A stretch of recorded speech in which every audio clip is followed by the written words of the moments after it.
71 तक कल पढ़ चुके थे, ठीक है। आज 72 से पढ़ना है। क्वेश्चन नंबर 72 बोल रहा है कि निम्न में से कौन सा ग्रह सौरमंडल के वैक्यूम क्लीनर की भांति कार्य करता है? क्या होगा? बृहस्पति करता है। बृहस्पति करता है। क्वेश्चन बोल रहा था कि इनमें से कौन सा ग्रह सौरमंडल के वैक्यूम क्लीनर की भांति कार्य करता है? तो बृहस्पति कार्य करता है, ठीक है। बृहस्पति ग्रह सौरमंडल के वैक्यूम क्लीनर की भांति कार्य करता है। आगे बोल रहा है बृहस्पति के बारे में। बृहस्पति जो है सौरमंडल का सबसे बड़ा और भारी ग्रह है। बताइए कि सौरमंडल का सबसे बड़ा और भारी ग्रह कौन सा है? क्या होगा? बृहस्पति है। सौरमंडल का सबसे बड़ा और भारी ग्रह कौन सा है? बृहस्पति है। और बृहस्पति बड़े आकार के कारण इसे तारा सदृश बोल रहा था ना कि इसमें बृहस्पति जो होता है ना, बड़े आकार के कारण इसे तारा सदृश भी ग्रह भी कहा जाता है, ठीक है। और मास्टर ऑफ गॉड्स किसे कहा जाता है? तो किस ग्रह को?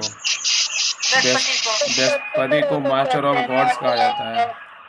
आगे बोल रहा है कि यह तारा बृहस्पति यह तारा एवं ग्रह दोनों के गुणों को युक्त है, क्योंकि इसके पास स्वयं ही रेडियो ऊर्जा होती है। आगे बोल रहा है आकार की दृष्टि से यह सौरमंडल का सबसे बड़ा ग्रह है। कौन सा है? बृहस्पति है। आकार की दृष्टि से जो है ना सौरमंडल का सबसे बड़ा ग्रह कौन सा है? तो बृहस्पति है। यह गैसों से निर्मित ग्रह है और इसके वायुमंडल में मुख्यतः हाइड्रोजन एवं हीलियम पाई जाती है। तो गैसों से निर्मित ग्रह कौन सा है? तो बृहस्पति है, ठीक है। और इसके वायुमंडल में मुख्यतः जो है ना हाइड्रोजन एवं हीलियम पाई जाती है। तो याद रखिए क्वेश्चन पूछेगा कि कौन सा ग्रह के मतलब जो है ना उसमें वायुमंडल में मुख्यतः हाइड्रोजन व हीलियम पाया जाता है। तो कौन सा ग्रह होगा? बृहस्पति होगा। हाँ, बृहस्पति ग्रह के वायुमंडल में जो है ना मुख्यतः हाइड्रोजन व हीलियम पाया जाता है। और बृहस्पति से रेडियो तरंगों में प्रसारित होती है। बृहस्पति से रेडियो तरंगें क्या होती है? प्रसारित होती है। इसके 92 उपग्रह हैं। तो बृहस्पति के कितने उपग्रह हैं? तो 92 हैं, जिसमें गैनीमीड, कैलिस्टो, लो मतलब आयो तथा यूरोपा इसके सबसे बड़े उपग्रह हैं तथा गैनीमेड इस सौरमंडल का सबसे बड़ा ग्रह है। तो बृहस्पति का सबसे बड़ा सौरमंडल का सबसे बड़ा ग्रह कौन सा है? तो गैनीमीड है, ठीक है। गैनीमीड है जो इस सौरमंडल का सबसे बड़ा ग्रह है। आगे बोल रहा है इस ग्रह मतलब बृहस्पति पर एक विशाल गड्ढा है जिससे आग की लपेट निकलती है, जिससे यह विशाल लाल धब्बा जैसा दिखाई देता है। बोल रहा है ना कि बृहस्पति ग्रह पर एक विशाल गड्ढा है जिसमें ना आग की लपेट निकलती रहती है, जिससे यह विशाल लाल धब्बा जैसा दिखाई देता है। आगे बोल रहा है सौरमंडल, सोलर सिस्टम। सौरमंडल के बारे में बोल रहा है कि सौरमंडल में एक केंद्रीय सूर्य व अन्य ग्रह जो उसके चारों ओर परिक्रमा करते हैं को सम्मिलित किया जाता है। सूर्य का परिवार सौरमंडल कहलाता है। बोल रहा है ना कि सौरमंडल किसको बोलेंगे? तो सौरमंडल में एक केंद्रीय सूर्य व अन्य ग्रह जो उसके चारों ओर परिक्रमा करते हैं को सम्मिलित किया जाता है। सूर्य का परिवार सौरमंडल कहलाता है। सौरमंडल में 8 ग्रह है, 8 ग्रह उपग्रह, क्षुद्र ग्रह, धूमकेतु आदि से मिलकर बना है। तो सौरमंडल जो है ना 8 ग्रह, उपग्रह, क्षुद्र ग्रह, धूमकेतु आदि से क्या है? तो मिलकर बना है। आगे बोल रहा है सौरमंडल का लगभग 99.9% द्रव्यमान जो है ना सूर्य में है। क्या हुआ? बोल रहा है सौरमंडल का लगभग 99.9% द्रव्यमान सूर्य में है। सौरमंडल मंदाकिनी के केंद्र से लगभग 30,000 से लेकर 33,000 प्रकाश वर्ष की दूरी पर एक कोने में स्थित है। तो सौरमंडल जो है ना मंदाकिनी के केंद्र से लगभग 30,000 से लेकर 33,000 प्रकाश वर्ष की दूरी पे क्या है? एक कोने में स्थित है, ठीक है। आगे आइए। आगे बोल रहा है ना शनि है। शनि बोल रहा है ना यह सौरमंडल का दूसरा सबसे बड़ा ग्रह है। तो ये सौरमंडल का दूसरा सबसे बड़ा ग्रह कौन सा है? सौरमंडल का दूसरा सबसे बड़ा ग्रह जो है ना ये शनि है, याद रखिएगा। और शनि के चारों ओर वलय पाए जाते हैं, जिसकी संख्या कितनी है? चारों वलय की संख्या शनि का तो 7 होता है, ठीक है। तो शनि के चारों ओर जो है ना वलय पाया जाता है, जिसकी संख्या कितनी होती है? 7 होती है। शनि के कितने उपग्रह हैं? तो क्या है? 145 उपग्रह है। शनि के 145 है ना, शनि का बात कर रहे हैं। शनि का 145 उपग्रह है, जिसमें टाइटन सबसे बड़ा ग्रह है। तो ये कि शनि का सबसे बड़ा उपग्रह कौन सा है? तो क्या होगा? टाइटन है। शनि का सबसे बड़ा उपग्रह कौन सा है? टाइटन है। शनि का घनत्व सबसे कम होता है, इसका घनत्व 0.7 ग्राम प्रति घन सेंटीमीटर होता है। किस ग्रह का घनत्व सबसे कम होता है और इसका घनत्व कितना होता है? शनि का घनत्व सबसे कम होता है, ऐसा 0.7 ग्राम प्रति घन सेंटीमीटर है। हाँ, शनि का जो घनत्व होता है ना सबसे कम होता है, इसका जो घनत्व होता है 0.7 ग्राम प्रति घन सेंटीमीटर होता है। और शनि तीव्र गति से घूमने के कारण सौरमंडल का सबसे चपटा ग्रह कहा जाता है। बताइए कि शनि तीव्र गति से घूमने के कारण इसको क्या कहा जाता है? सौरमंडल का सौरमंडल का सबसे चपटा ग्रह कहा जाता है। हाँ, सौरमंडल का सबसे चपटा ग्रह कहा जाता है। और शनि जो है ना आकाश में पीले तारे की तरह नजर आता है। तो ये शनि जो है आकाश में किस रंग की तरह नजर आता है? शनि पीले तारे की तरह नजर आता हाँ, है। शनि जो है ना आकाश में पीले तारे की तरह नजर आता है। अरुण के चारों ओर छल्ले पाए जाते हैं, जिसमें प्रमुख है अल्फा, बीटा, गामा, डेल्टा, डिप्रियन है। देखिए अरुण के चारों ओर छल्ले पाए जाते हैं, जिसमें प्रमुख कौन है बताइए? अल्फा, बीटा, गामा, डेल्टा और इप्सिलॉन है। हाँ, अरुण के चारों ओर छल्ले पाए जाते हैं, जिसमें प्रमुख है alpha, beta, gamma, delta, epsilon है। आगे बोल रहा है कि अरुण अपनी धुरी पर सूर्य की ओर अधिक झुकाव के कारण लेटा हुआ प्रतीत होता है, इसलिए इसे लेटा हुआ ग्रह भी कहा जाता है। लेटा हुआ ग्रह किसको बोलते हैं? अरुण को किस लिए बोलते हैं लेटा हुआ ग्रह? अरुण को क्योंकि अरुण अपनी धुरी पे जो है ना सूर्य की अधिक झुकाव के कारण इसे लेटा हुआ प्रतीत होता है। क्योंकि ना अरुण अपनी धुरी पर सूर्य की ओर क्या है अधिक झुका हुआ, इसलिए ना इसे लेटा हुआ प्रतीत होता है, इसलिए इसे अरुण को ना लेटा हुआ ग्रह कहते हैं। टाइटेनिया अरुण का सबसे बड़ा उपग्रह है। तो ये कि अरुण का सबसे बड़ा उपग्रह कौन सा है? तो क्या होगा? टाइटेनिया है। अरुण का सबसे बड़ा उपग्रह जो है ना वो टाइटेनिया है। अगला है वरुण, नेपच्यून। सूर्य की अधिकतम दूरी के कारण वरुण को सर्वाधिक ठंडा ग्रह, इसके चारों ओर शीतल मीथेन का बादल छाया रहता है, इसे कहते हैं। बताइए कि सूर्य की अधिकतम दूरी के कारण वरुण को सर्वाधिक कौन सा ग्रह कहा जाता है? तो ठंडा ग्रह कहा जाता है। ठीक है, तो ठंडा ग्रह किसको बोलते हैं? तो वरुण को बोलते हैं। याद रखिए ठंडा ग्रह वरुण को कहा जाता है, क्योंकि इसके चारों ओर क्या है अति शीतल मीथेन का बादल जो है ना छाया रहता है। किस ग्रह के चारों ओर? तो वरुण के चारों ओर। अब वरुण के कितने उपग्रह हैं? तो क्या होगा वरुण के उपग्रह? वरुण के उपग्रह जो है ना 14 है, 14। ठीक है, और इस उपग्रह ट्राइटन चंद्रमा से बड़ा है। तो इसका उपग्रह जो है ना ट्राइटन चंद्रमा से बड़ा है। और वरुण का सबसे छोटा उपग्रह बोलेगा तो कौन है? नैयाद है। हाँ, नैयाद है। इस ग्रह मतलब जो है ना वरुण ग्रह का रंग हरा मतलब मीथेन गैस की उपस्थिति के कारण होता है। तो पूछेगा कि वरुण ग्रह का जो रंग होता है कैसा होता है? हरा रंग होता है और मीथेन गैस की उपस्थिति के हाँ, कारण वरुण का जो रंग हरा होता है ना, वरुण ग्रह का जो रंग हरा होता है वो किसी कारण होता है? तो मीथेन गैस की उपस्थिति के कारण जो है ना इसका रंग हरा होता है। क्वेश्चन नंबर है 73। यदि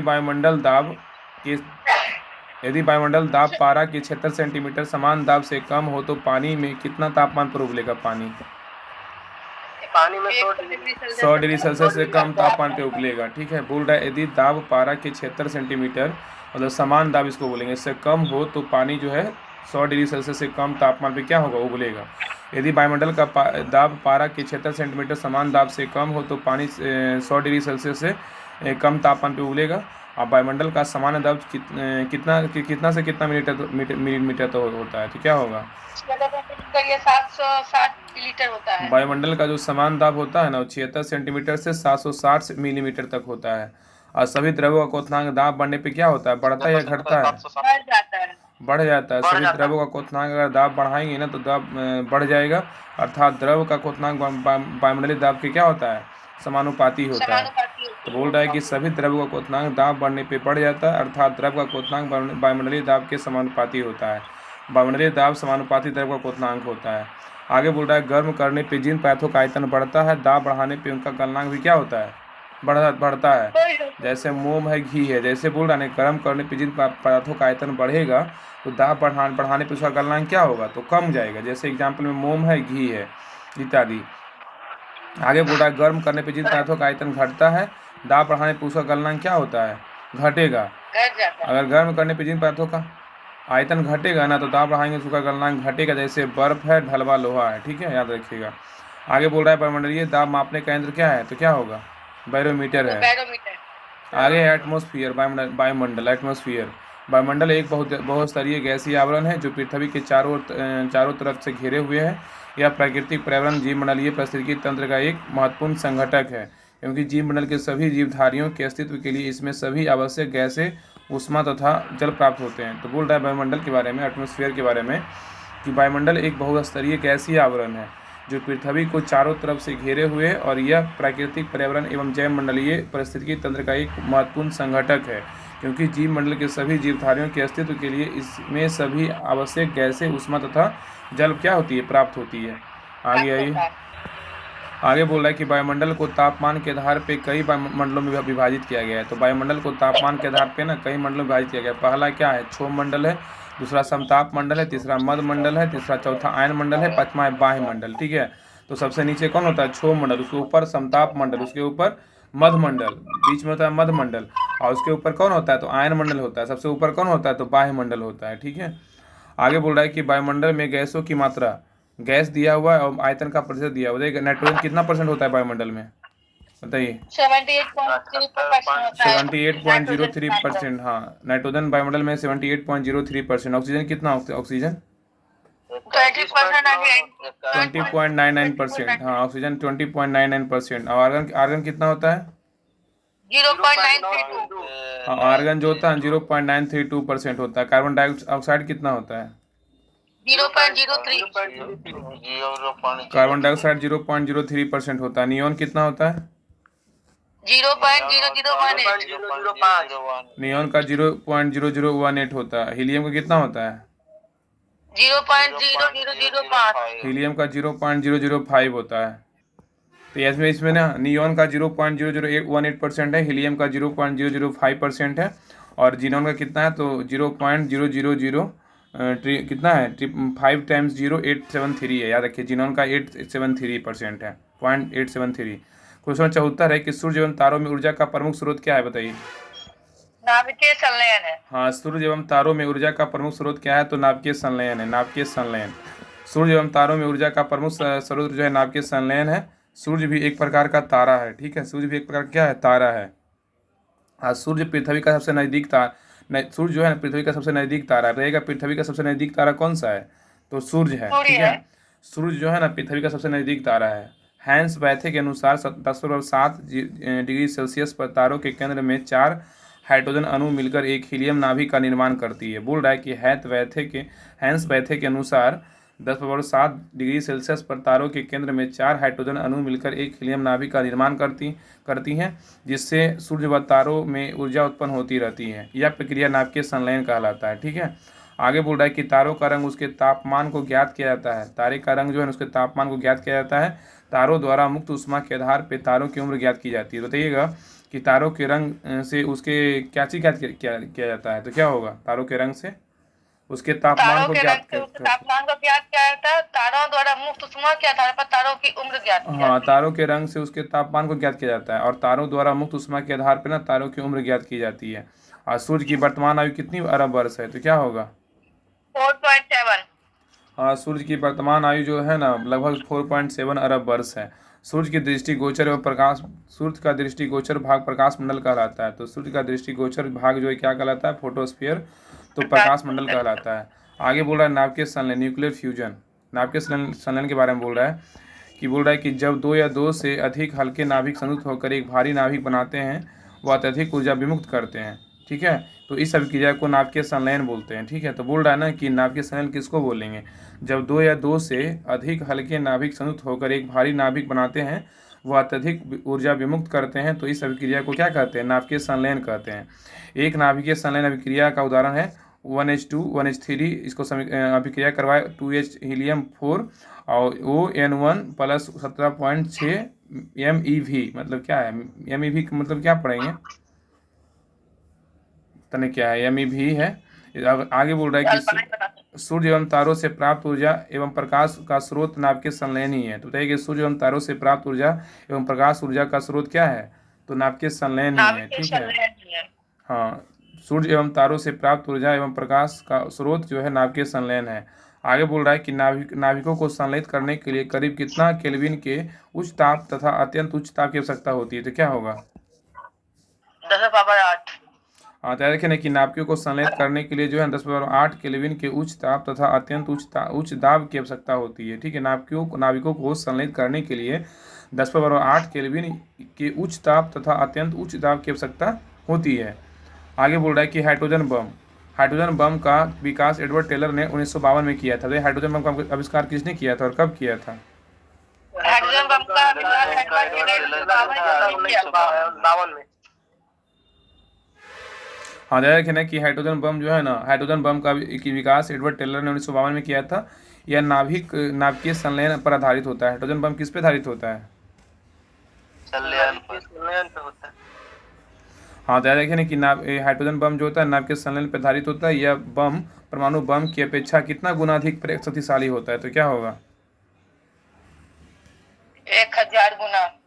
1000 गुना शक्तिशाली होता है। हाँ, तो याद रखिए ना कि हाइड्रोजन बम का जो आविष्कार था 1952 में एडवर्ड टेलर ने किया था।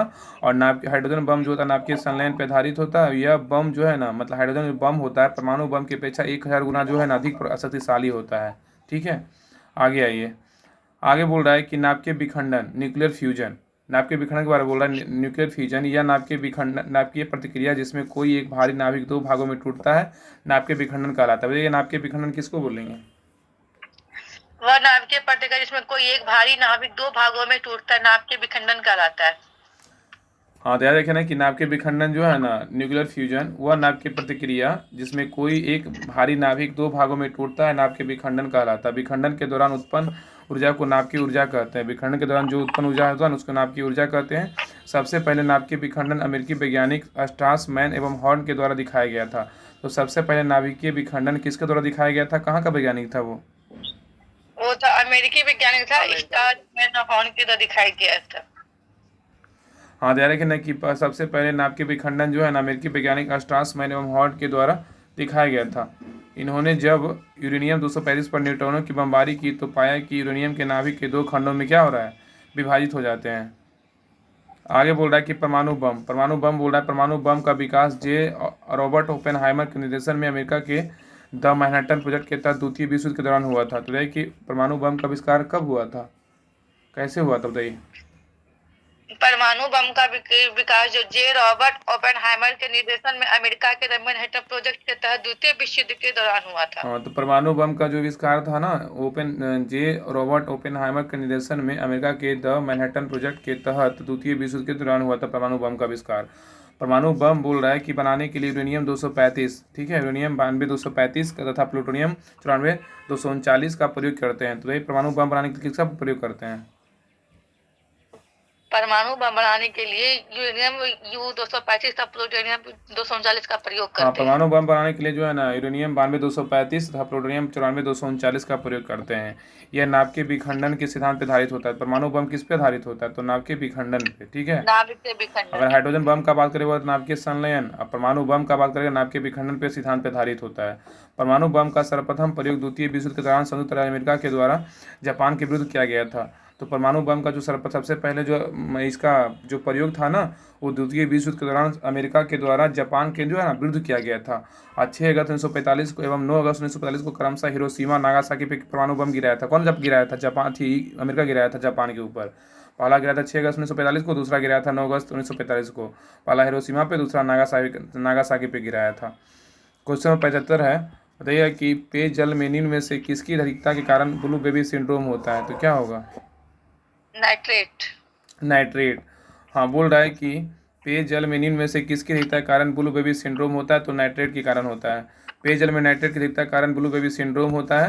पीने के पानी में नाइट्रेट आयन NO3 के उच्च स्तर से शिशुओं के अतिरिक्त ऑक्सीजन परिवहन कम हो जाना ब्लू बेबी सिंड्रोम का लक्षण होता है। तो पीने के पानी में नाइट्रेट आयन NO3 के उच्च स्तर से शिशुओं के रक्त में ऑक्सीजन परिवहन को कम हो जाना ब्लू बेबी सिंड्रोम का लक्षण होता है। इस बीमारी का जो है ना में शिशु का शरीर क्या होता है? ब्लू बेबी सिंड्रोम में नीला पड़ जाता है, ठीक है। इस बीमारी में शिशु का शरीर क्या होता है? नीला पड़ जाता है। आगे बोल रहा है नाइट्रेट मतलब Hb से क्रिया करके जो है O2 मतलब परिवहन की क्षमता को कम कर देता है। तो नाइट्रेट Hb से क्रिया करके क्या उसकी जो है ऑक्सीजन परिवहन की क्षमता क्या करती है? तो कम कर देता है, जिससे श्वसन क्रिया में क्या होती है? प्रभावित होती है। आगे बोल रहा है बबल बेबी रोग क्या है? इस रोग में रोगग्रस्त शिशु लार के बुलबुले बनाता है। तो एक बबल बेबी रोग में क्या करता है शिशु लार के बुलबुले बनाता है। हाँ, जो इस रोग से ग्रस्त जो है ना शिशु लार के बुलबुले बनाता है। कैडमियम युक्त जल प्रदूषण में इटाई रोग होता है। तो कैडमियम युक्त जल प्रदूषण से कौन सा रोग होता है? तो इटाई रोग होता है। अब पारा युक्त जल प्रदूषण से पारा युक्त जल प्रदूषण से कौन सा रोग होता है? तो मिनीमाता होता है। मिनीमाता। कैडमियम से इटाई, पारा से मिनीमाता और जल में अवांछनीय पदार्थों को मिलना जल प्रदूषण कहलाता है, ठीक है।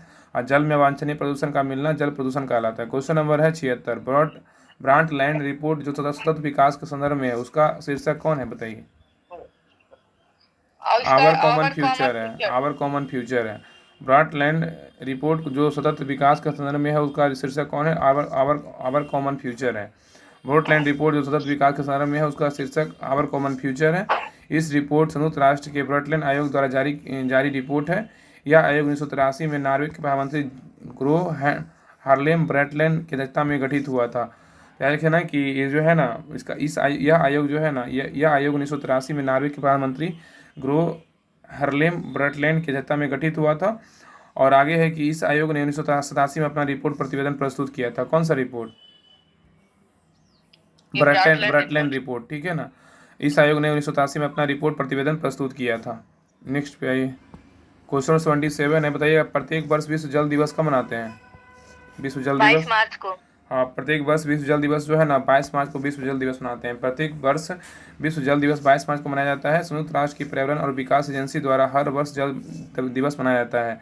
अब विश्व जल दिवस 2023 की थीम क्या है, जल और स्वच्छता संकट को हल करने के लिए परिवर्तन में तेजी लाना है। तो विश्व जल दिवस 2023 का जो थीम है ना, जल और स्वच्छता संकट को हल करने के लिए परिवर्तन में तेजी लाना, इसको मतलब एक्सेलरेटिंग चेंज है, ठीक है। अगर 2024 का थीम बोलेगा ना कि विश्व जल दिवस का 2024 का थीम क्या है, तो वाटर फॉर पीस है, याद रखिएगा, वाटर फॉर पीस, ठीक है, याद रखिएगा, वाटर फॉर पीस। आगे बोल रहा है कि 22 अप्रैल को विश्व पृथ्वी दिवस मनाते हैं। भाई 22 अप्रैल को कौन सा दिवस मनाते हैं, 22 अप्रैल को पृथ्वी दिवस मनाते हैं 22 अप्रैल को। और इसका थीम क्या है, तो इन्वेस्ट इन आवर प्लेनेट है, हमारे ग्रह में निवेश करें। तो विश्व पृथ्वी दिवस का जो है ना थीम क्या है, तो इन्वेस्ट इन आवर प्लेनेट, हमारे ग्रह में निवेश करें, ठीक है। और इसका अगर 24 का अगर पूछेगा कि विश्व पृथ्वी दिवस 2024 का थीम क्या है, प्लेनेट वर्सेस प्लास्टिक होगा, ठीक है, याद रखिएगा। अगर 23 का बोलेगा ना कि विश्व पृथ्वी दिवस का थीम क्या है, तो इन्वेस्ट इन आवर प्लेनेट। और 24 का बोलेगा तो प्लेनेट होगा, प्लेनेट वर्सेस प्लास्टिक, याद रखिए, प्लेनेट वर्सेस प्लास्टिक होगा 2024 का थीम। विश्व पृथ्वी दिवस का 2024 का थीम क्या है, प्लेनेट वर्सेस प्लास्टिक। आगे बोल रहा है कि 22 मार्च को कौन सा दिवस मनाते हैं, 22 मार्च को बिहार दिवस। 22 मार्च को ना बिहार दिवस मनाते हैं, 22 मार्च को, याद रखिए। 22 मार्च को कौन सा दिवस मनाते हैं, बिहार दिवस। और 22 मार्च को एक और दिवस मनाते हैं, कौन, विश्व जल दिवस, याद रखिए, 22 मार्च को विश्व जल दिवस मनाते हैं। अब बिहार दिवस 2023 की थीम क्या है, युवा शक्ति बिहार की प्रगति है।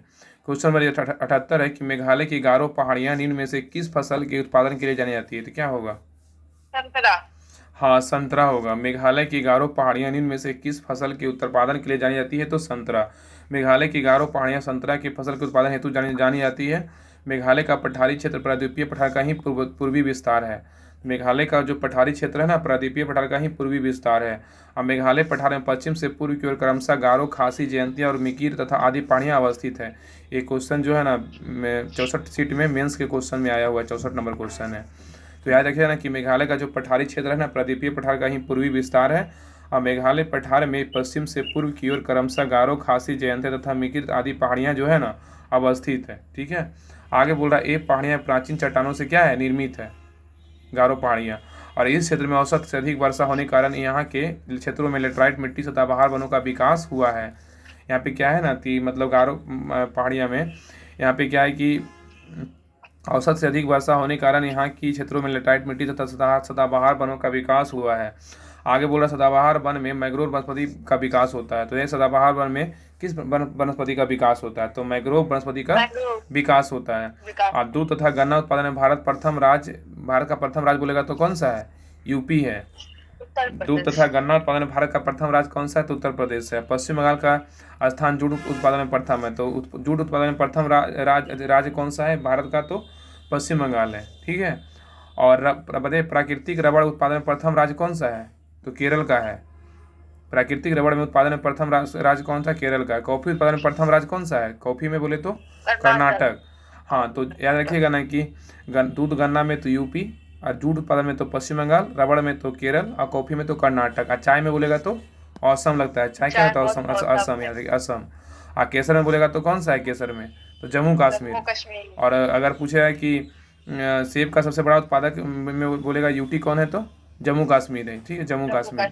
तो याद रखिएगा कि दूध गन्ना में यूपी, जूट उत्पादन में पश्चिम बंगाल, प्राकृतिक रबड़ उत्पादन में केरल, और कॉफ़ी उत्पादन में कर्नाटक, और चाय उत्पादन में असम, और केसर उत्पादन में जम्मू कश्मीर, और सेब का उत्पादन में तो जम्मू कश्मीर ही है। ठीक है, आगे है 79 नंबर है कि भारत वन नीति 1952 का संशोधन कब किया गया था? क्या होगा? 1952 से 1988 में किया गया था। 1988 में किया गया था। भारत में वन नीति 1952 ईस्वी का संशोधन कब किया था? 1988 ईस्वी में किया गया था। भारत में वन नीति 1952 का संशोधन 1988 में किया गया था। अब भारत के राष्ट्रीय वन नीति 1952 के अनुसार देश में 1/3 33% भूभाग पर वनों का विस्तार होना चाहिए। भारत के राष्ट्रीय वन नीति 1952 के अनुसार देश के जो है ना 1/3 मतलब 33% भूभाग पे क्या होना चाहिए? वनों का विस्तार होना चाहिए। संशोधन किया गया था 1952 के राष्ट्रीय वन नीति संशोधित करते हुए 1988 में विस्तृत लक्ष्य निर्धारित किया गया था। तो 1952 के राष्ट्रीय वन नीति को संशोधित करते हुए 1988 में जो है ना विस्तृत लक्ष्य निर्धारित किया गया था। कौन कौन है देखिए, इसमें पहला है ना कि समस्त भौगोलिक क्षेत्र में 33% भूभाग का बनावरण होगा। इसमें संशोधन जब हुआ था उससे बोला गया था कि समस्त भौगोलिक क्षेत्र में जो है ना 33% क्या होगा? भूभाग का बनावरण होगा। और दूसरा था कि सामाजिक वानिकी कार्यक्रम को बढ़ावा देते हुए वृक्षारोपण का प्रोत्साहित करना होगा। और तीसरा क्या है? तो पारिस्थितिकी संतुलन को कायम रखना चाहिए, रखना इत्यादि। ये सभी तीनों थी था संशोधन था। आगे बोल रहा है सार्वजनिक व निजी भूमि वृक्षारोपण को बढ़ावा देने के उद्देश्य से ही सर्वप्रथम 1976 में राष्ट्रीय कृषि आयोग द्वारा सुझाव दिया गया था। तो पारिस्थितिकी संतुलन को कायम रखना चाहिए तो तीसरा था। लेकिन नेक्स्ट पॉइंट था कि सार्वजनिक व निजी भूमि पर वृक्षारोपण को बढ़ावा देने के उद्देश्य से सर्वप्रथम 1976 में राष्ट्रीय कृषि आयोग द्वारा सुझाव दिया गया था। आगे बोल रहा है राष्ट्रीय वन नीति कब आया था? 1952 में आया था। ठीक है, इसमें बोल रहा है कि राष्ट्रीय वन नीति 1952 के अनुसार वनों को निम्न रूपों में शामिल किया गया। पहला संरक्षित वन, दूसरा राष्ट्रीय वन, तीसरा ग्राम वन, चौथा वृक्ष वन। तो याद रखें कि राष्ट्रीय जो वन नीति था 1952, राष्ट्रीय वन नीति 1952 के अनुसार वनों को निम्न रूपों में शामिल किया गया था। पहला संरक्षित वन, दूसरा राष्ट्रीय वन, तीसरा ग्राम वन, चौथा वृक्ष वन। राष्ट्रीय उद्यान वन को वर्गीकरण के शामिल नहीं किया गया है। और राष्ट्रीय वन नीति नेशनल फॉरेस्ट पॉलिसी के अनुसार देश में कुल क्षेत्रफल के कम से कम 1/3 मतलब जो है ना मतलब 1/3 अर्थात 33% भाग वन होना आवश्यक है। तो राष्ट्रीय वन नीति में बोला गया था ना उसके अनुसार देश के कुल क्षेत्रफल के कम से कम 1/3 क्या है मतलब 33% भाग जो है ना वन होना आवश्यक है, इसमें बोला गया था, ताकि पारिस्थितिकी संतुलन बनाए रखा जा सके। और पहाड़ी व पर्वतीय क्षेत्र में निर्धारण 2/3 2/3 ताकि उत्पादन व भूस्खलन को रोका जा सके। ठीक है, आगे बोल रहा है कि सामाजिक वानिकी को प्रोत्साहन देना तथा देश की कुल भूमि को 1/3 वनाच्छादित करना राष्ट्रीय वन नीति का मुख्य उद्देश्य था। तो सामाजिक वानिकी को प्रोत्साहन देना तथा देश की कुल भूमि का 1/3 वनाच्छादित करना राष्ट्रीय वन नीति का क्या था? मुख्य उद्देश्य था। और राष्ट्रीय वन नीति 1988 में निम्न प्रावधान सम्मिलित है। पहला क्या है? तो वनीकरण एवं व्यर्थ भूमि का विकास। दूसरा क्या है? पुनर्निर्माण विद्यमान वनों में पुनः पौधारोपण। और तीसरा क्या है? तो लकड़ी के अन्य विकल्पों को प्रोत्साहन तथा अन्य प्रकार के ईंधन की पूर्ति। और चौथा क्या है? तो नेक्स्ट पॉइंट क्या है ना, तो तीन पॉइंट है। चौथा पॉइंट बोल रहा है कीटनाशकों के व्यापक प्रयोग में सर्वप्रथम इसे राष्ट्रीय वन नीति शामिल नहीं है। तो कीटनाशकों के व्यापक प्रयोग का संवर्धन इसमें राष्ट्रीय वन शामिल जो है ना नहीं है। क्वेश्चन नंबर है नेफा क्या है? 80 नंबर क्वेश्चन बताइए नेफा है क्या है? नेफा नेफा जो है नेफा नॉर्थ ईस्ट फ्रंटियर एजेंसी है। नेफा जो है ना नॉर्थ ईस्ट फ्रंटियर एजेंसी है। नेफा क्या है? तो नॉर्थ ईस्ट फ्रंटियर एजेंसी है। नेफा नॉर्थ ईस्ट फ्रंटियर एजेंसी है। नेफा ब्रिटिश राजकाल में स्वतंत्र भारत के 1972 तक एक प्रशासनिक विभाग था। नेफा जो है ना ब्रिटिश राजकाल और स्वतंत्र भारत में 1972 तक एक प्रशासनिक विभाग था।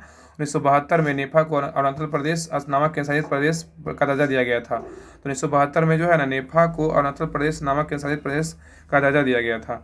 और 1987 में क्या हुआ? इसे राज्य का दर्जा प्रदान किया गया। किसको? अरुणाचल प्रदेश को दिया गया था।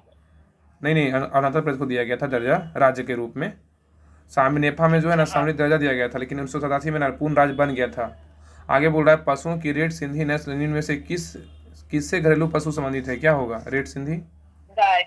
हाँ, रेड सिंधी जो है ना गाय का नस्ल होता है। ठीक है, बोल रहा है पशुओं की रेड सिंधी नस्ल गाय घरेलू पशु संबंधित है। रेड सिंधी नस्ल की गाय मुख्यतः पाकिस्तान के कराची में और हैदराबाद में पाई जाती है। रेड सिंधी का जो नस्ल होता है ना गाय का, वो पाकिस्तान के कराची और हैदराबाद में पाई जाती है। गायों की सबसे अच्छी भारी नस्ल बोलेगा तो भारत में कौन है? कॉन्करेज है। गायों की सबसे भारी नस्ल बोलेगा तो कौन सा है भारत में? तो कॉन्करेज है। होल्स्टीन फ्रीजियन गाय विश्व में सबसे ज़्यादा दूध देने वाली उत्पादन करती है। तो बहुत पूछता है क्वेश्चन कि विश्व में सबसे ज़्यादा दूध देने वाली जो गाय है ना वो कौन सा गाय है? होल्स्टीन फ्रीजियन है। फ्रीजियन। अब विदेशी नस्ल की जो गाय है ना वो जर सिंध है, जो भारतीय जलवायु के प्रति सबसे उपयुक्त मानी गई है। तो विदेशी नस्ल की जो गाय है जर सिंध भारतीय जलवायु के प्रति सबसे उपयुक्त मानी गई है। और गणराज्य गाय के दूध में 5.0% तक वसा पाई जाती है। और सबसे ज़्यादा वसा भैंस के दूध में कितना परसेंट होता है? सबसे ज़्यादा भैंस के दूध में 9% होता है, ठीक है। 9%। तो गणराज्य गाय के दूध में 5.0% तक वसा पाई जाती है और सबसे ज़्यादा वसा भैंस के दूध में 9% पाई जाती है। आगे बोल रहा है क्वेश्चन 82, भारत का दक्षिणतम बिंदु क्या है, बताइए। इंदिरा पॉइंट। इंदिरा पॉइंट है। भारत का दक्षिणतम बिंदु क्या है? इंदिरा पॉइंट है। भारत का दक्षिणतम बिंदु इंदिरा पॉइंट है। और भारत की आकृति चतुष्फलकीय है। भारत का जो आकृति है ना चतुष्फलकीय है। इसका उत्तर से दक्षिण विस्तार 3214 किलोमीटर तथा पूर्व से पश्चिम कितना है? तो 2933। बताइएगा कि भारत का आकृति कैसा है, उत्तर से दक्षिण का विस्तार कितना किलोमीटर है, पूर्व से पश्चिम का विस्तार कितना किलोमीटर है? तो क्या होगा? भारत का आकृति जो है चतुष्फलकीय है, इसका उत्तर दक्षिण विस्तार जो है 3214 किलोमीटर है और पूर्व पश्चिम विस्तार 2933 किलोमीटर हाँ, है। तो उत्तर दक्षिण जो है ना सर उससे नीचे पैर के लेके ना ज़्यादा बड़ा रहता है ना, तो ज़्यादा होता है 3214। उत्तर से ऊपर, ऊपर में क्या है? उत्तर है ना, नीचे पैर, नीचे नीचे दक्षिण। तो उत्तर से दक्षिण बोलेगा तो 3214 किलोमीटर, पूरब से पश्चिम बोलेगा 2933 किलोमीटर। और भारत का जो आकृति है ना क्या है? चतुष्फलकीय, याद रखिएगा। और भारत का उत्तरोत्तम बिंदु क्या है? तो इंदिरा कौल है। भारत का जो उत्तर बिंदु है, उत्तरोत्तम बिंदु है, इंदिरा कौल है। अब भारत का सबसे पूर्वी बिंदु क्या है? तो किबूथी है, किबीथू, जो कहाँ है? अरुणाचल प्रदेश में स्थित है, ठीक है। तो भारत का सबसे बड़ा पूर्वी बिंदु किबूथी अरुणाचल प्रदेश में है तथा सबसे पश्चिमी बिंदु बोलेगा तो गुहार मोती कहाँ है? तो कच्छ जिला गुजरात में है। तो याद रखिएगा कि भारत का सबसे पूर्वी बिंदु बोलेगा किबीथू जो अरुणाचल प्रदेश में स्थित है। सबसे पश्चिमी बिंदु बोलेगा तो गुहार मोती जो है कच्छ जिला गुजरात में है। अब भारत का कुल क्षेत्रफल बोलेगा तो कितना है? 32,87,263 वर्ग किलोमीटर है, याद रखिएगा। भारत का जो तो कुल क्षेत्रफल कितना है? तो 32,87,263 वर्ग किलोमीटर है। इंदिरा पॉइंट को कौन सा पॉइंट कहते हैं, बताइए? पिग्मेलियन पॉइंट कहते हैं। इंदिरा पॉइंट को ना पिग्मेलियन पॉइंट कहते हैं, जो ग्रेट निकोबार द्वीप में स्थित है। पिग्मेलियन पॉइंट कहाँ स्थित है? ग्रेट निकोबार में स्थित है, जो इंदिरा पॉइंट को पिग्मेलियन पॉइंट भी कहते हैं। आगे बोला देश की चतुर्दिक अंतिम सीमा बिंदु इंदिरा बिंदु दक्षिणतम बिंदु इंदिरा पॉइंट 6 डिग्री 45 मिनट अक्षांश ग्रेट निकोबार द्वीप में है। तो देश का जो चतुर्थिक अंतिम सीमा बिंदु है ना दक्षिणतम बिंदु इंदिरा पॉइंट 6 डिग्री 45 मिनट अक्षांश पे ग्रेट निकोबार द्वीप है। और दूसरा उत्तरतम बिंदु इंदिरा कौल है जो जम्मू कश्मीर में है। उत्तरतम बिंदु इंदिरा कौल जम्मू कश्मीर में है। पश्चिमोत्तर बिंदु बोलेगा तो गुहार मोती कहाँ है? तो गुजरात में है। और पूर्वोत्तर बिंदु बोलेगा तो कौन है? किबूथू है, जो कहाँ है? अरुणाचल प्रदेश में स्थित है। हाँ, और मुख्य भूमि बोलेगा दक्षिणी सीमा के कन्याकुमारी जो है 8 डिग्री 4 मिनट अक्षांश तमिलनाडु में है। तो याद रखिएगा ना कि दक्षिणतम बिंदु इंदिरा पॉइंट जो है 6 डिग्री 45 मिनट अक्षांश जो है कहाँ है? ग्रेट निकोबार द्वीप में है। और उत्तरतम बिंदु इंदिरा कौल कहाँ है? तो जम्मू कश्मीर में है। और पश्चिमोत्तर बिंदु गुहार मोती बोलेगा तो कौन सा है? कहाँ है? गुजरात में है। और हाँ, पश्चिमोत्तर तो गुजरात। और पूर्वोत्तर बिंदु किबूथी बोलेगा तो अरुणाचल प्रदेश में स्थित है। अब मुख्य भूमि की दक्षिण सीमा कन्याकुमारी बोलेगा तो 8 डिग्री 4 मिनट अक्षांश कहाँ है? तो तमिलनाडु में है। आगे बोल रहा है कि भारत जो है ना भारत उत्तरी गोलार्ध में 8 डिग्री 4 मिनट से लेकर 37 डिग्री 6 मिनट उत्तरी अक्षांश और 68 डिग्री 7 मिनट से 97 डिग्री 25 मिनट पूर्वी देशांतर के बीच स्थित है। देखिए ये क्वेश्चन जो है ना 64 सीट मेंस में पूछा क्वेश्चन, हम लोग पढ़े भी थे। तो देखिएगा कि भारत उत्तरी गोलार्ध से कितना है और उत्तरी अक्षांश में कितना देशांतर के बीच स्थित है, बताइए क्या होगा?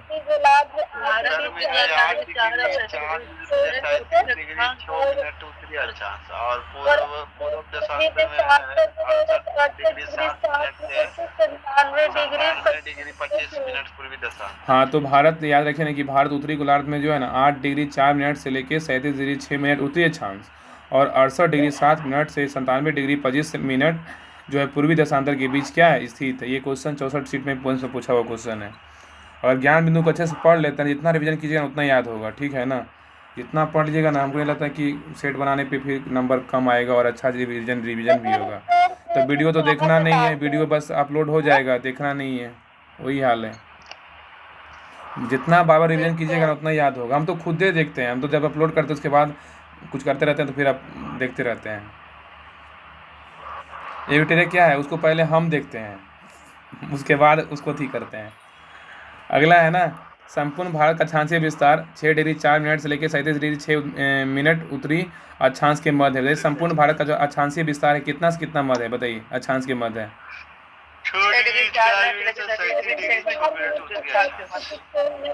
उत्तरी अक्षांश के मध्य। संपूर्ण भारत का जो अक्षांशीय विस्तार है ना 6 डिग्री 4 मिनट से लेकर 37 डिग्री 6 मिनट उत्तरी अक्षांश के मध्य है। जानते हैं बुक निकाला गया है ना, बहुत अच्छा बुक है, एकदम अच्छे से जो है ना क्वेश्चन सेट किया हुआ है, एकदम क्वेश्चन बैंक की जो होता है ना जो एग्ज़ाम को दरोगा के अनुसार एकदम पूरे अच्छे से एकदम पूरा पैक दिया हुआ है कि अच्छे से पढ़िए, उस अनुसार अगर एक क्वेश्चन अगर पढ़ रहे हैं तो उसका सारा आंसर आपको नीचे डिस्क्रिप्शन में मिलेगा, मतलब उसका 50% 70%। संपूर्ण भारत का क्षांशीय विस्तार जो है ना, इसको इस बुक को न रट जाना है, सूची के एकदम रट जाना है। संपूर्ण भारत का क्षांशीय विस्तार 6 डिग्री 4 मिनट से लेकर 37 डिग्री 6 मिनट उत्तरी अक्षांश के मध्य है। अब भारत का मानक समय इलाहाबाद से लेकर मिर्जापुर से गुजरने वाली 82.5 डिग्री पूर्वी देशांतर की रेखा को माना गया है। तो बताइएगा कि भारत का जो मानक समय है किसके किसके मध्य को कितना डिग्री पूर्वी देशांतर रेखा को माना गया है, तो क्या होगा? इलाहाबाद के निकट मिर्जापुर से गुजरने वाले 82 डिग्री पूर्वी हाँ, सो जा। देशांतर रेखा को मानेगी। हाँ, भारत का जो मानक समय है ना, इलाहाबाद के निकट मिर्जापुर से गुजरने वाली 82.5 डिग्री पूर्वी देशांतर रेखा को माना गया, जो ग्रीनविच से कितना घंटा आगे है? तो 5.5 घंटा आगे है। ठीक है, 5.5 और ज्यादा आगे बोल रहा है कि 82.5 डिग्री पूर्वी देशांतर 5 राज्यों में उत्तर प्रदेश, मध्य प्रदेश, छत्तीसगढ़, उड़ीसा, आंध्र प्रदेश से होकर गुजरता है। बताइएगा 82.5 डिग्री पूर्वी देशांतर जो है ना, कितने राज्य से गुजरता है? कौन कौन राज्य बताइए? 5 राज्य उत्तर प्रदेश, मध्य प्रदेश, छत्तीसगढ़, उड़ीसा, आंध्र प्रदेश। हाँ, तो 82.5 डिग्री जो पूर्वी देशांतर है ना, वो मानक रेखा गुजरता है।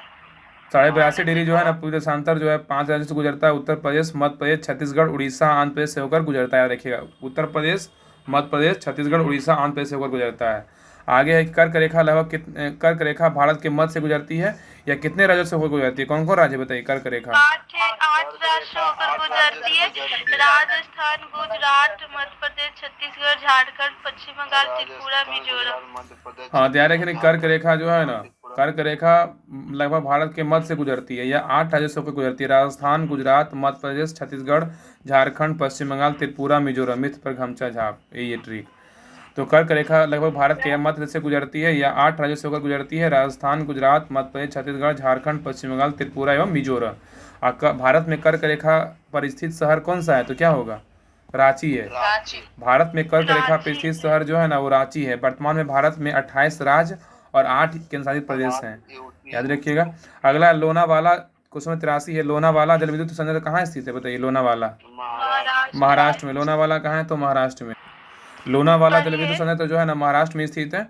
बांध बनाकर बहते हुए पानी को रोककर फिर ऊंचाई से टरबाइन पर गिराकर विद्युत ऊर्जा को प्राप्त करने की प्रक्रिया को ना जल विद्युत संयंत्र कहते हैं, याद रखिएगा। बांध बनाकर बहते हुए पानी को रोककर फिर से ऊंचाई से टरबाइन पर गिराकर विद्युत ऊर्जा प्राप्त करने की प्रक्रिया को ना जल विद्युत संयंत्र कहते हैं। यह एक सस्ती एवं नगण्य प्रदूषण प्रणाली है। ठीक है। अब भारत में प्रथम जल विद्युत संयंत्र की स्थापना कहाँ किया गया था? दार्जिलिंग में किया गया था, 1897 में किया गया था, याद रखिएगा। तो भारत में प्रथम जल विद्युत संयंत्र की स्थापना जो है दार्जिलिंग में सिद्रपोंग 1897 में किया गया था, बहुत इंपॉर्टेंट है। आगे बोल रहा अरुण 3 जल विद्युत परियोजना कहाँ है? तो नेपाल में है। अरुण 3 जल विद्युत परियोजना कहाँ है? तो नेपाल में है। ओंकारेश्वर जल विद्युत परियोजना कहाँ है? विद्युत केंद्र बोलेगा तो मध्य प्रदेश में स्थित है। तो याद रखिएगा कि ये जो है ना, अरुण 3 बोलेगा तो नेपाल, ओंकारेश्वर बोलेगा तो मध्य प्रदेश। और आगे बोल रहा है परियोजना का नाम दिया हुआ है और लाभान्वित राज्य दिया हुआ है। बताइए कि भाखड़ानागर परियोजना किस नदी पे कौन कौन राज्य लाभान्वित है? बताइए भाखड़ानागर परियोजना।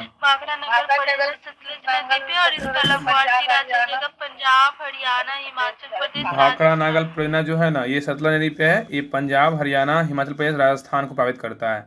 नागार्जुन सागर परियोजना बताइए। नागार्जुन सागर परियोजना कृष्णा नदी पर है और ये आंध्र प्रदेश तेलंगाना होगा। हाँ, नागार्जुन सागर परियोजना जो है ना, ये कृष्णा नदी पे है, आंध्र प्रदेश तथा तेलंगाना में स्थित है। और कोसी परियोजना बोलेगा तो कोसी परियोजना कोसी नदी पर ही है और बिहार तथा नेपाल है। कोसी परियोजना जो है ना, कोसी नदी पे है और बिहार तथा नेपाल की सीमा को प्रभावित करता है। गंडक नदी बोलेगा तो गंडक नदी परियोजना गंडक नदी पर ही है और बिहार नेपाल है। हाँ, गंडक नदी परियोजना जो है ना, गंडक नदी पे है या बिहार नेपाल को प्रभावित करता है, लाभान्वित करता है। सरदार सरोवर परियोजना बताइए। सरदार सरोवर परियोजना नर्मदा नदी, गुजरात, मध्य प्रदेश, महाराष्ट्र, राजस्थान। हाँ, सरदार सरोवर परियोजना जो है नर्मदा नदी पे है। ये गुजरात, मध्य प्रदेश, महाराष्ट्र, राजस्थान को लाभान्वित करता है। नोट में दिया हुआ है कि भारत के पहले प्रधानमंत्री कौन थे? जवाहरलाल नेहरू ने बहुउद्देशीय नदी घाटी परियोजना को आधुनिक भारत का मंदिर कहा था। बताइएगा कौन से प्रधानमंत्री जो हैं वो बहुउद्देशीय नदी घाटी परियोजना को आधुनिक भारत का मंदिर कहा था? किसने बोला था? जवाहरलाल नेहरू ने कहा था। क्वेश्चन नंबर 84 है कि भारत में परमाणु ऊर्जा आयोग की स्थापना कब की गई थी? बताइए। 1948 1948 में किया गया था। भारत में परमाणु ऊर्जा आयोग की स्थापना कब किया गया था? 1948 में किया गया था। भारत में परमाणु ऊर्जा आयोग की स्थापना 1948 में किया गया था। भारत में परमाणु ऊर्जा कार्यक्रम की शुरुआत कब हुआ था? 1945 में मुंबई के Tata Institute of Fundamental Research की स्थापना के साथ हुई थी। ठीक है, याद रखिएगा ना कि पूछेगा ना कि भारत में परमाणु ऊर्जा आयोग का स्थापना तो 1948 है। और भारत में परमाणु ऊर्जा कार्यक्रम की शुरुआत बोलेगा तो कब हुआ था, कहाँ से हुआ था, तो क्या होगा? 1945 में मुंबई में Tata Institute of Fundamental Mumbai में Tata Institute of Fundamental Research की स्थापना के और ध्यान रखिए ना कि भारत में परमाणु ऊर्जा कार्यक्रम की शुरुआत जो था ना 1945 में मुंबई में Tata Institute of Fundamental Research की स्थापना के साथ हुई थी। और भारत में परमाणु ऊर्जा अनुसंधान के जनक बोलेगा तो कौन है? डॉक्टर होमी जहांगीर भाभा को कहा जाता है। और भारत में परमाणु ऊर्जा विभाग की स्थापना कब हुआ था? 3 अगस्त 1954 को हुआ था। याद रखिएगा ना कि भारत में परमाणु ऊर्जा विभाग की स्थापना 3 अगस्त 1954 को हुआ था। और जिसका नाम बदल कर ना 1967 में क्या कर दिया गया? तो बार्क कर दिया गया, भाभा परमाणु अनुसंधान केंद्र कर दिया गया।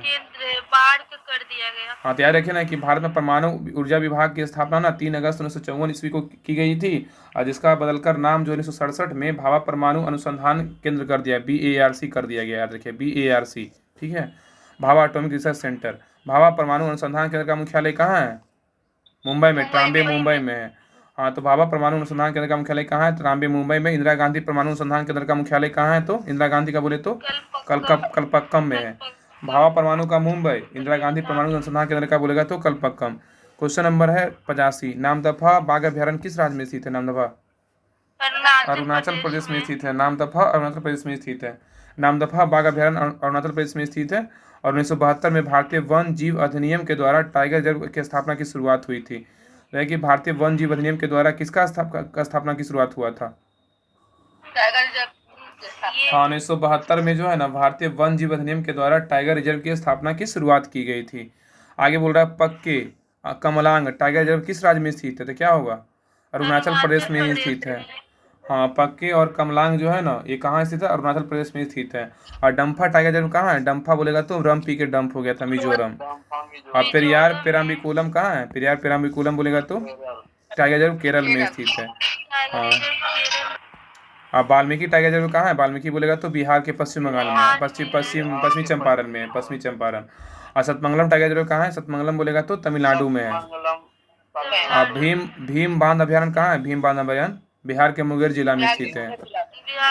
हाँ, भीम बांध अभ्यारण्य बिहार के मुंगेर जिला में स्थित है। उदयपुर अभ्यारण्य कहाँ है? उदयपुर अभ्यारण्य बोलेगा तो उदयपुर अभ्यारण्य जो है ना बिहार के पश्चिमी चंपारण जिला में स्थित है। और वाल्मीकि बाघ अभ्यारण्य बिहार के किस जिला में स्थित है?